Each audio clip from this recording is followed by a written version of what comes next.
New York City is known for its energy, its crowds, and its contains movement. But today I want to show you a quieter side of the city, a place that feels just a little removed from the rush.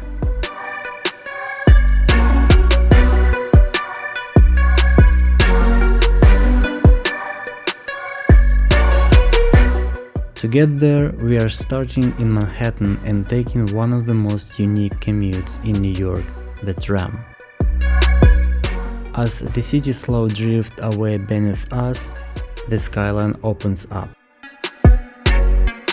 From above, the night fades and the East River becomes the connection between two worlds.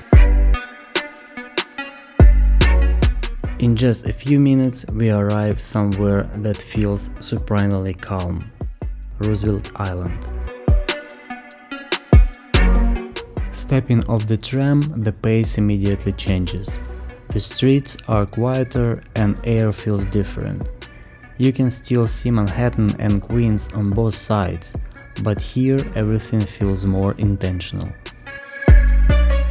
This island isn't about rushing from one place to another. It invites you to slow down, to walk, and to notice details. From above, Roosevelt Island feels like a narrow ribbon floating between two massive boroughs. Manhattan rises dramatically on one side, while Queens stretches out of the other. And right in between, this calm line space that balances natural, architecture, and history.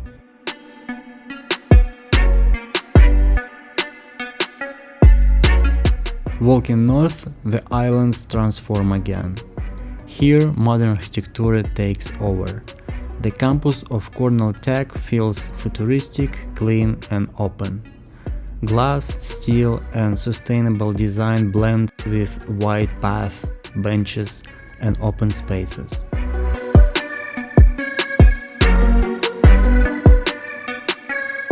It's quiet but not empty, thoughtful but not cold. You notice how the buildings are spaced, designed for people, not traffic. Small streets, modern lines, and technology quietly built into the environment. This part of the islands feels like a glimpse into the future of urban living. From the air, the campus reveals its full geometry, sharp angles, clean symmetry, a modern vision set against the timeless backdrop of New York City. It's a contrast that works surprisingly well.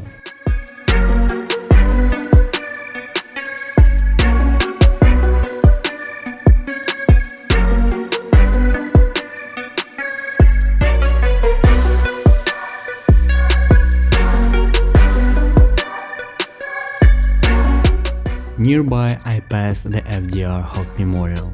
I came across a sculpture that immediately drew attention. A man sits in a wheelchair, a young girl stands nearby.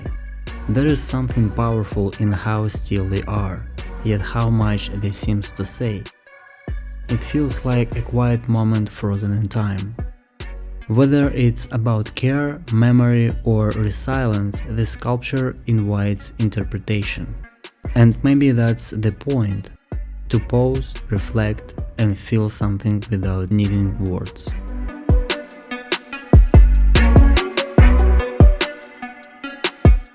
Further south, the island opens up again into green space. Southpoint Park offers one of the most peaceful walks on the island. Water on the both sides, Manhattan close but never overwhelming. From above, the park curves gently into the river, a quiet escape surrounded by one of the busiest cities in the world. It's a place to sit, think, or simply watch the water move.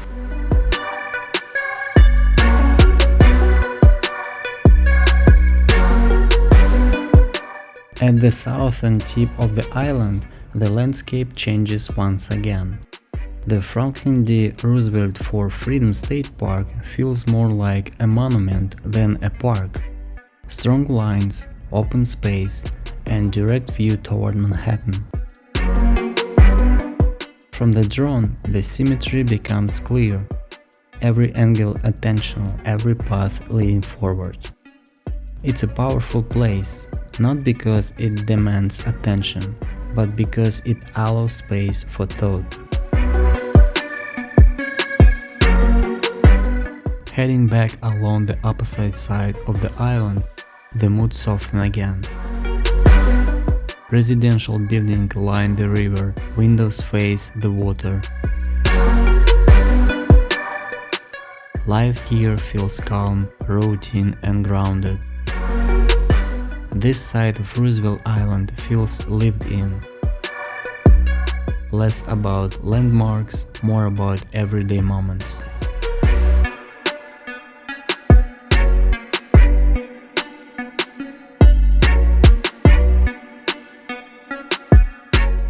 At the northern end, the island ends quietly.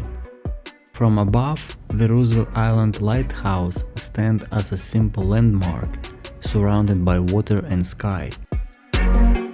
Even without stepping inside, the aerial view tells the story. A quiet ending, a final pause.